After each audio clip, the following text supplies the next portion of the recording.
Warriors, the remarks are quite interesting. We continue now with the analysis of the post-budget, and we have Ispak right here in studio, and Regina has that interview for you. Indeed, very well said. Now we want to look at the tax measures and what that means for you, especially directly to your pocket, especially if you are in informal employment. Now, joining us this evening is Geralg Githuku, who is a tax committee member at ISPEC and a partner at GMK Accountants. Thank you very much for your time. Thank you, Regina. Is this something that Wanjiku can smile about from this budget? Thank you, Regina. Wanjiku, in this year budget,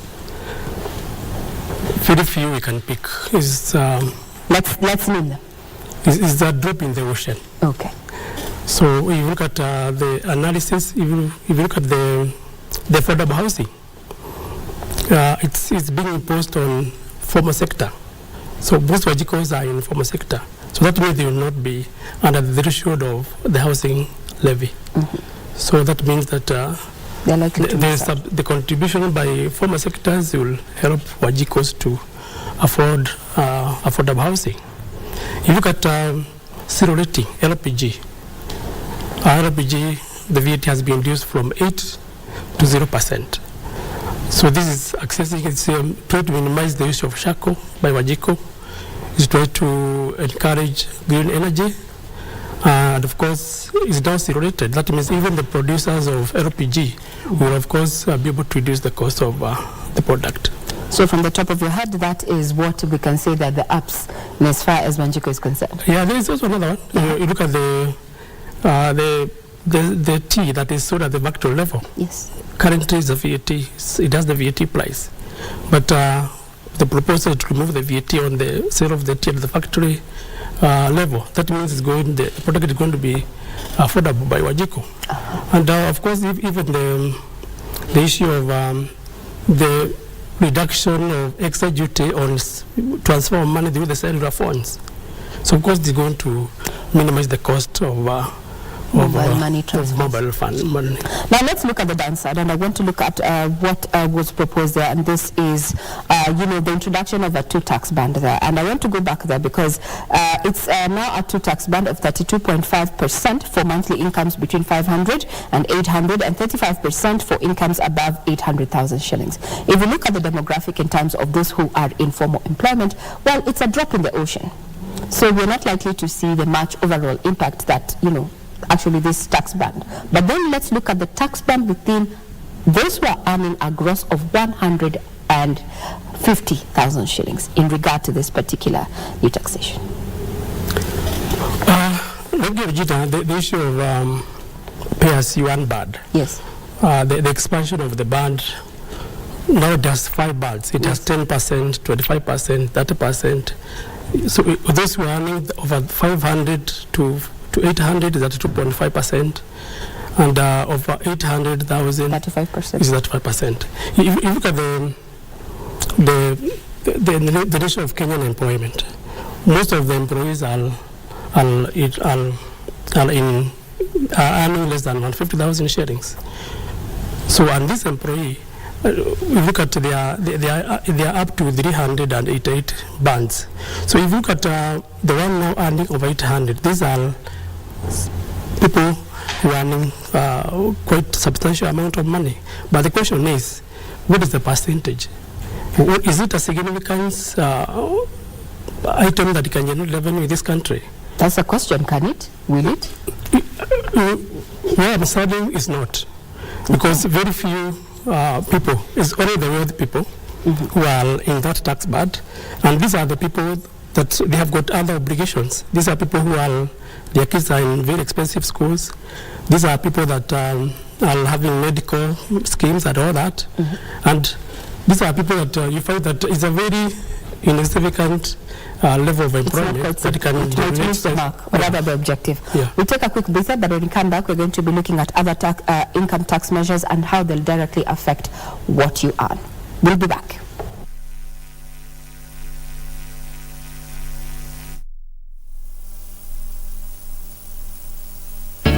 Cheza Loto Moto.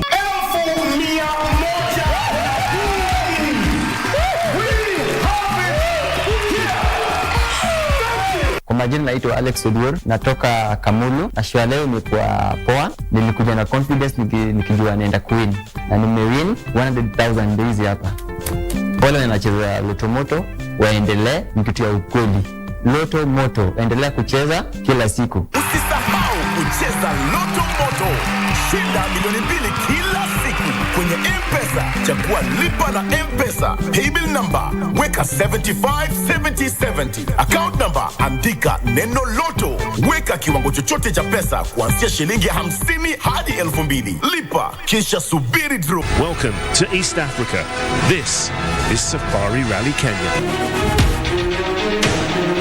The WRC Safari Rally set for June 22nd to June 25th in Naivasha. This year's event, the 7th leg of the WRC calendar, consisting of 19 stages, will see drivers, among them defending champion and series leader Khalid Vanpera, battle in what's considered as the toughest rally in the world. KBC Channel 1 will bring the action to your living room, where a total of only 5 stages will be broadcast live on KBC Channel 1 and the Shakedown exclusive on our Facebook page. Catch the WRC Safari Rally on KBC Channel 1, your true sports partner. Easy. What if he's not really dead? He'd be very shocked to see his greedy brothers. I'm not dead, Alice. You are to me. Do you think Dad had a will? Of course he did. Na kila mtu anajua nini anapata. Ya wili ilikuwa ni ya watoto. Ikabi sasa ona aibu. Joel akiamka saa hizi atafikiria nini juu yako?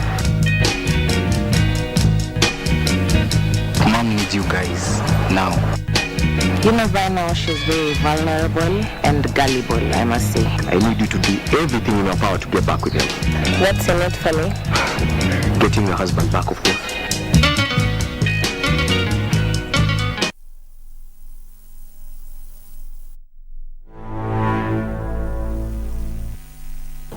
Welcome back.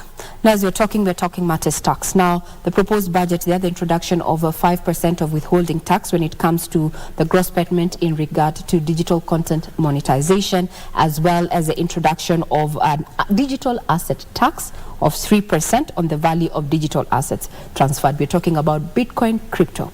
At a time when government is really focused on digital transformation, what impact will these particular income tax measures have on this rather vibrant space? Thank you. If you look at the government agenda is to promote digitization, and you find that in every year the tax proposals have to measure about digital services. So you look at the digital asset tax.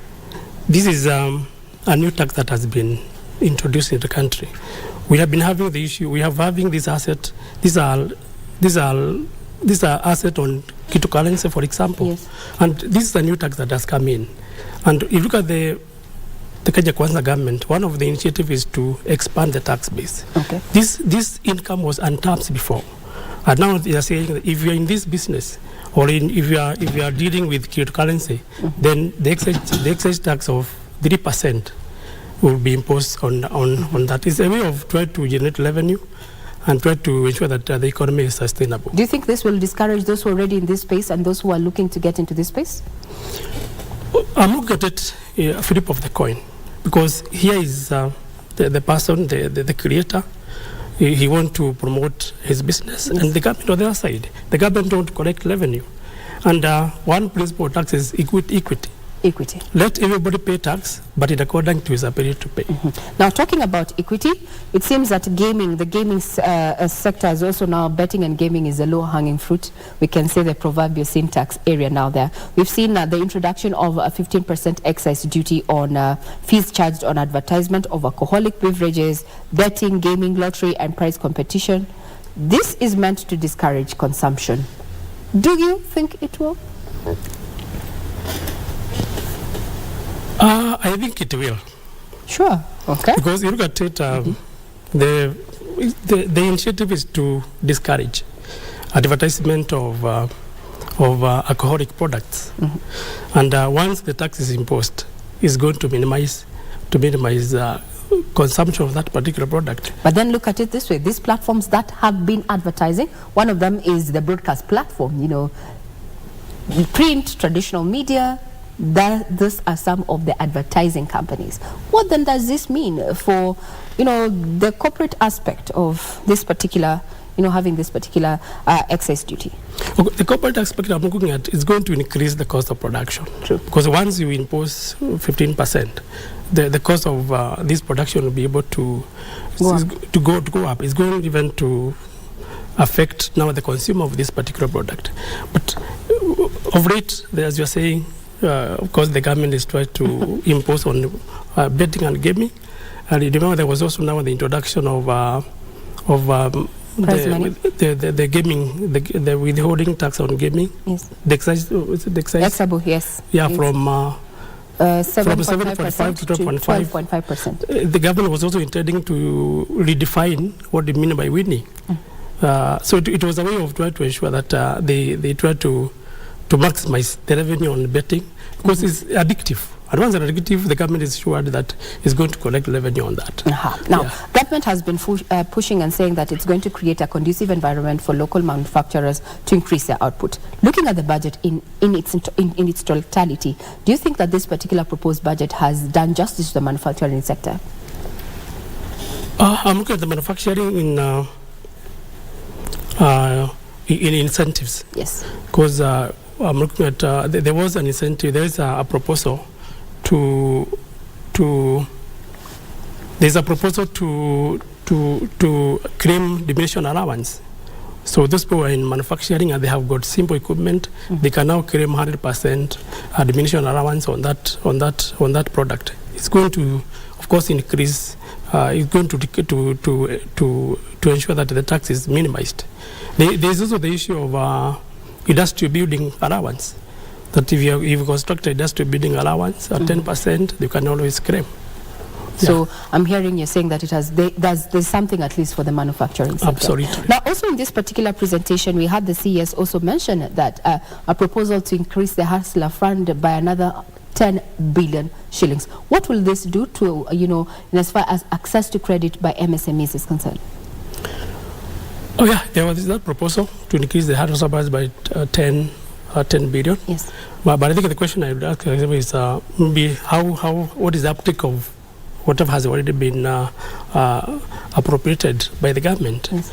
So the minister concern was is to go and help the SMEs, the people with disability, the women and the youth. So it will have an impact. But I think what is very important is the accountability of Hustler's Fund. So how has the government been able to manage what has already been issued? Is there a positive or a negative impact on what has been issued? But in the long run, if it's used well, if the government see leakages, of course it's going to spur the economy. Now, away from matters tax, let me bring you back to, because when you talk about energy, when you talk about manufacturing, we talk about energy. There's this proposal to have the lines revert back from Kenya Power to Getraco. What can we read from this particular proposal? Is it maybe are we looking at trying to minimize the monopoly of the power distributor, or what might have gone through the mind of the drafters of this particular proposal? I'll buy your sentiment, because the Kenyan government has been very keen on having a monopoly. Yes. And once they're able to dismantle some of the products from Kenya Power to Getraco, of course now they're going to have some avenues. Of course they're looking at the service delivery by these institutions, but of course they are trying to ensure that there is harmony in the power sector. Another proposal, as we come to a close, is that the CS said that they're looking into having a review of our debt ceiling. Now that Kenya's debt ceiling is not anchored as a percentage to GDP, but the capacity of the country to pay. What is your take on that? You look at the public debt. Public debt, yes. The public debt, if you look at in 2020, the public debt was capped at 10 billion. Yes. No, 10 trillion. Yes. And there have been debates in the parliament whether to increase depending with the government expenditure. we have been seeing the government appetite for debt. Yes. And there has been a conversation that has been ongoing. I think there is also a bill in Parliament discussing the same, whether it should be based on the GDP. Yes. And I think there was a proposal that it should not exceed 55% of the GDP. So once you base on the GDP, then the capping of 10 trillion, of course, will be repealed. Will not be able to cap the borrowing. And of course, now when we have 55% of the GDP, of course, now we can even go as far as 15 trillion. As a Kenyan, are you comfortable with the aspect that we can actually now have, more than, we have now that longitude or longevity to actually borrow more? Given, what we are seeing in as far as how we are using the monies that we are borrowing. If you look at the Kenya Kwanza government, I think they have been hesitant to borrow, yes, especially externally. If you look at this year financial budget, it has a deficit of 718 billion. Yes.